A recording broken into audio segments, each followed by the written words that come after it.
Wow, we just missed it. But there you go. You can still see it. Man, we never get close to a train. There's a train. Well, so we're heading out to Pennsylvania Oh, yeah. for some Civil War museum. This is my first video. I just wanted to record a I train. didn't even get to... If my camera had sound over it. Bye-bye, 8:40 and we're already in Allegheny. Pretty short ride. It's nice out here.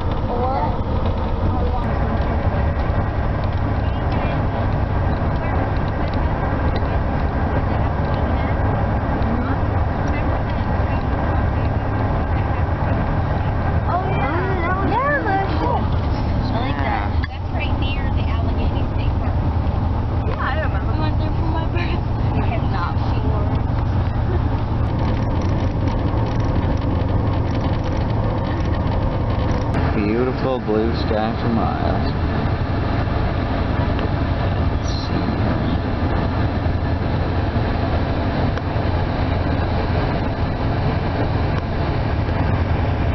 Now we just entered Pennsylvania. There are toxic chemicals. Why did this last As we were pulling out. So they should be Oh, there's another dog over there. Oh wait, that is the same dog. Are you kidding me? Are you taking Okay, just gotta put all my little one's shoes back on. Throw them all off. Sorry, thank you. Did you want to Okay. They started making things for the American forces, including those gray things right there, the front right. Those are thermite grenades. Those are for destroying equipment. You find something on the battlefield, you can't remove it, you don't want the enemy to get it, you burn it. Those things, you pull the pin on that, put it on the hood of your car, it'll burn right through your engine block in about 20 seconds.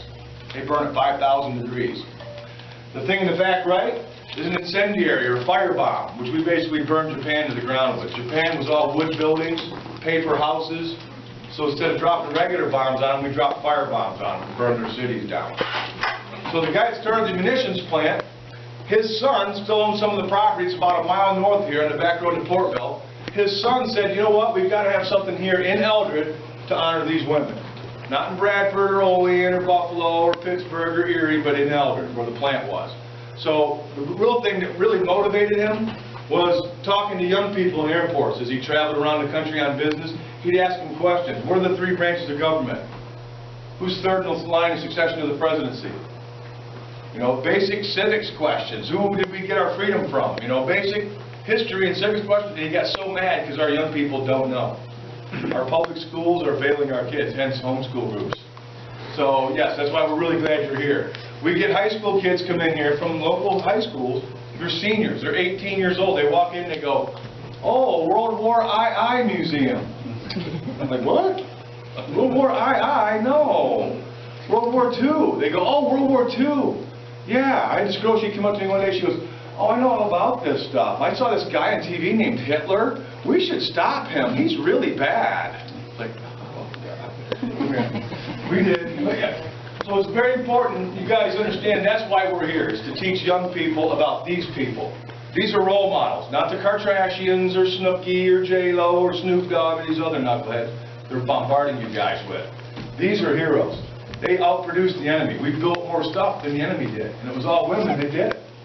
So you see the Rosie the Riveter, girl power, girls rule, boys rule, all that kind of stuff. It's very true. We could not have won World War II without the women. They built all the planes, the tanks, the ships, the guns that we used to win the war. Of course, it was our young men on the other end of that carried that stuff into battle, and it was their courage that really won the war as well. So it's very important. Let me ask you this, for the young people, for the students, you guys stay over here with us. For the young people here, why do we study history? Why is it important that we understand history? Starting to come out, somebody? To learn more about it. Why is it important we learn more about it? Bingo! You see the motto up there? Those who cannot remember the past are condemned or doomed to repeat it, right?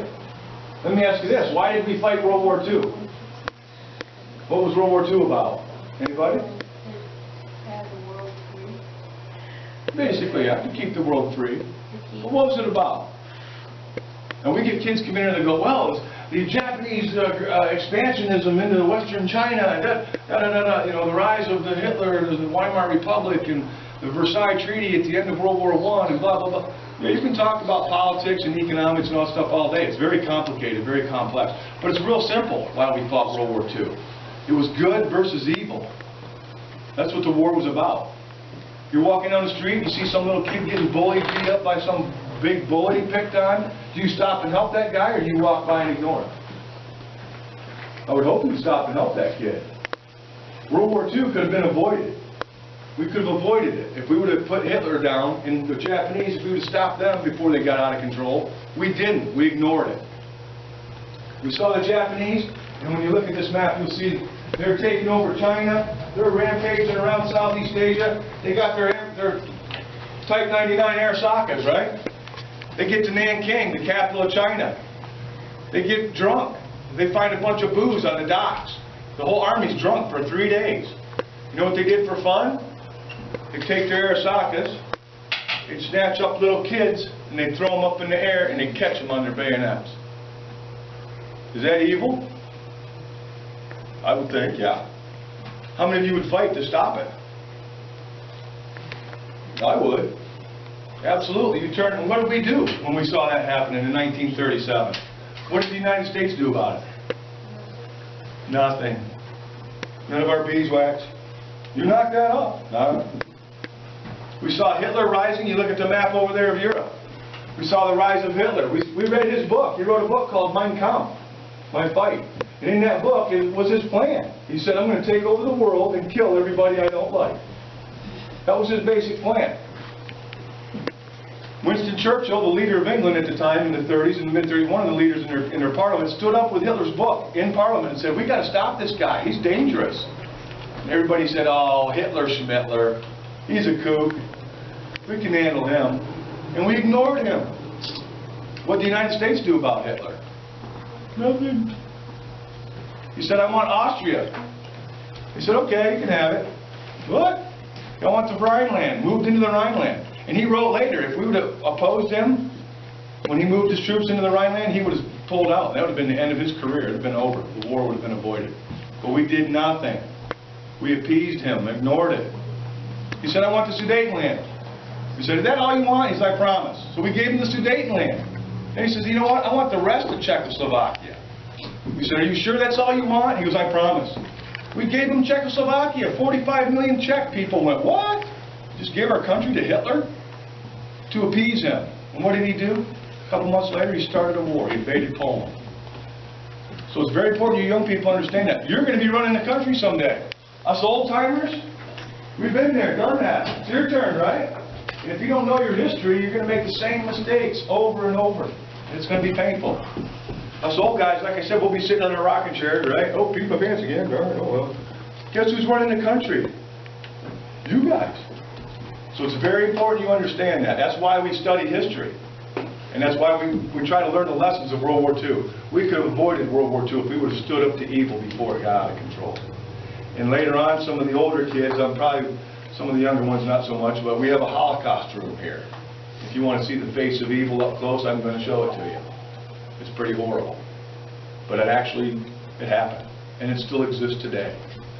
We see it happening today, and we're going in it again, unfortunately, but we'll see what happens. Very scary world we're living in.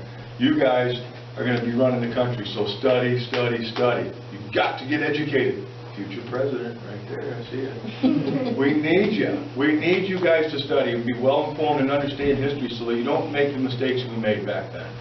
We could have avoided the war we did. Right? So what we're going to do, what I normally do to start you guys off, I'm going to show you a video. It runs about 15 minutes of how the museum got started. Then I'm going to wander around in each room, show you one or two things in each room for a little bit. And then I'm going to just kind of let you wander and roam on your own for a while. And then at the end, say about a half hour before you have to leave, I'm going to gather you back in the video room and show you another video. It runs about 15 minutes. All right? So follow me. Anybody has to use the restrooms? They're right there. Too long. Homelands of Russia was perceived at the time as an unstoppable giant.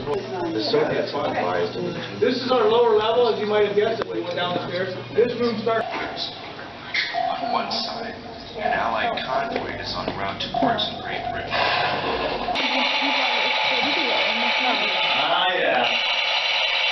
I figured you'd all end up here.